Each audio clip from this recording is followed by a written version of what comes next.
In the book of Psalms, David says to the Lord, "You surround me with songs of deliverance."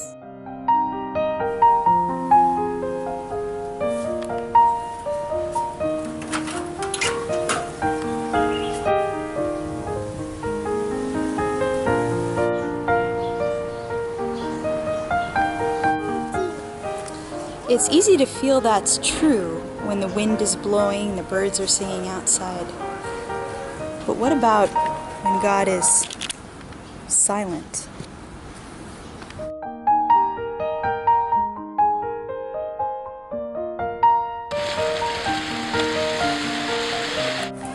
Just a few years ago, before either of our girls were born, my husband and I were living in a beautiful place. Lots of fun outdoor activities to enjoy, supportive friends and family around us. I had a meaningful job in which I felt like I was contributing to society. And I was in a deep phase in my walk with God. I was feeling closer to Him than I ever had before. God took us from that place to a completely new context. Usually I enjoy learning how to navigate in new contexts, but this was... Well, for starters, it was a very oppressive climate. It was hot. Even the locals stayed inside during the day. And because the sun was shining so bright, apartments were usually constructed with very small windows.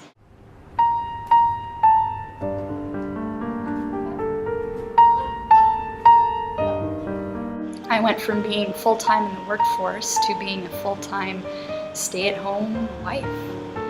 And despite my best efforts of getting to meet people, trying to volunteer somewhere, signing up for a language institute, I tried all kinds of things.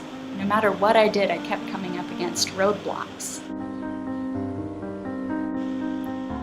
At first I thought, well, this is no problem. I just have more time for devotions and I'll come even closer to God. But as the days and weeks and months went by, I found myself feeling farther and farther away from Him.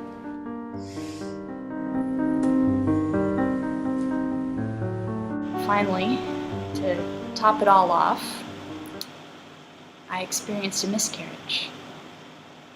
And my husband, who is very supportive by nature and the best guy in the world for me, was at this time staggering under a heavy workload at a new job and just wasn't able to be as available to me as he wanted to be. I remember collapsing into a chair one evening, alone in the dark, and just saying, "God, there's nothing more I can do.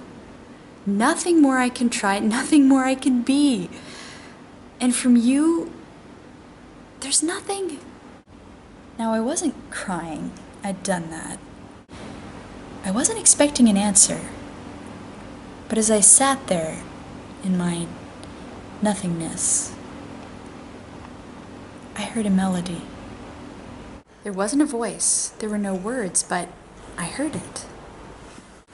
And as I listened to that melody, alone, in the dark, this thought came to me.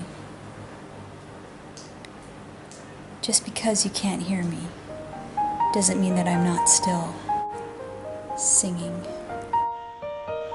From that experience, I learned that God's songs of deliverance always surround us, whether we can hear them or not.